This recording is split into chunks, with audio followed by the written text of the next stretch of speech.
రాష్ట్ర వ్యాప్తంగా 108 సిబ్బంది తమ సమస్యలను పరిష్కరించాలంటూ కూడా ఈ నెల 25వ తేదీ నుంచి విధులకు బహిష్కరించే ఆలోచనలో ఉన్నట్టు సమాచారం. ఇప్పటికే వారికి సంబంధించి ఆ నోటీసులను కూడా ఉన్నతాధికారులకు అందజేశారు. ముఖ్యంగా రాష్ట్ర వ్యాప్తంగా వేలాది మంది 108 సిబ్బంది పనిచేస్తున్నారు. అయితే వీరికి సంబంధించి గ్రాడ్యుటీ అనేది సరిగా ఉండట్లేదు. అంతేకాకుండా ప్రస్తుతం అయితే అరబిందోకి సంబంధించి కాంట్రాక్ట్ ప్రాతిపదికన ఈ 108లో సిబ్బంది కొనసాగుతున్నారు. అయితే 3 నెలల నుంచి దాదాపు జీతాలు కూడా లేవు. అంతకుముందు కూడా జీతాలు లేక అనేక ఇబ్బందులు పడ్డామని అయితే సిబ్బంది వాపోతున్నారు. ఇప్పటికే జిల్లా వ్యాప్తంగా పలు చోట్ల వాళ్ళు సమావేశాలు కూడా నిర్వహించుకుంటున్నారు. ఈ నెల 25వ తేదీ నుంచి తమ విధులను బహిష్కరించే విధంగా నిరసన కూడా చేపడతామని కూడా ఇప్పటికే పలు సూచనలు కూడా ఉన్నతాధికారులకు తెలియజేశారు. ముఖ్యంగా తమ కుటుంబాన్ని పోషించాలంటే ప్రతి నెల సక్రమంగా జీతం వస్తేనే కదా పోషించేది. కానీ మాకు దాదాపు 3 నుంచి 4 నెలల వరకు ప్రతి ఏడాది జీతం అనేది సక్రమంగా ఉండట్లేదు. గ్రాడ్యుటీ ఇంక్రిమెంట్లు కూడా రావట్లేదు.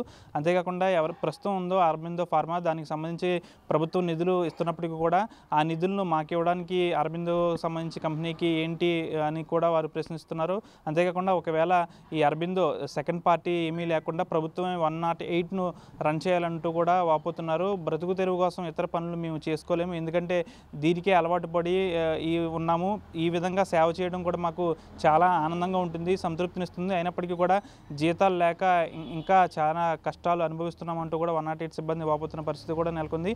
అందుకోసమే ఈ నెల 25వ తేదీ నుంచి కూడా సమ్మె చేసే విధంగా నోటీసులు కూడా ఇప్పటికే ఉన్నతాధికారులకు అందించామని కూడా చెప్తున్నారు. ప్రస్తుతం అయితే వారు విధులను కొనసాగిస్తున్నారు. ఈ నెల 24 తేదీ అర్ధరాత్రి నుంచి కూడా వారు సమ్మె చేసే అవకాశం ఉన్నట్లు తెలుస్తుంది. ఈలోపు ఒకవేళ తమ సమస్యలకు సంబంధించి తమ డిమాండ్లకు సంబంధించి ప్రభుత్వం పరిష్కరిస్తే సమ్మె విరమించుకుంటామంటూ కూడా చెప్తున్నారు. ఒకవేళ తమ సమస్యలను ప్రభుత్వం పట్టించుకోకుంటే 25వ తేదీ నుంచి రాష్ట్ర వ్యాప్తంగా పెద్ద ఎత్తున ఉద్యమిస్తామంటూ కూడా 108 సిబ్బంది వాపోతున్నారు. వీడియో జర్నలిస్ట్ శేఖర్తో మన ఆర్టీవీ పశ్చిమ గోదావరి నుంచి. మరిన్ని వీడియోస్ కోసం ఛానల్ ని సబ్స్క్రైబ్ చేయండి. లేటెస్ట్ అప్డేట్స్ కోసం వాట్సాప్ ఛానల్ ని ఫాలో అవ్వండి. ఆ లింక్ డిస్క్రిప్షన్ లో ఉంది.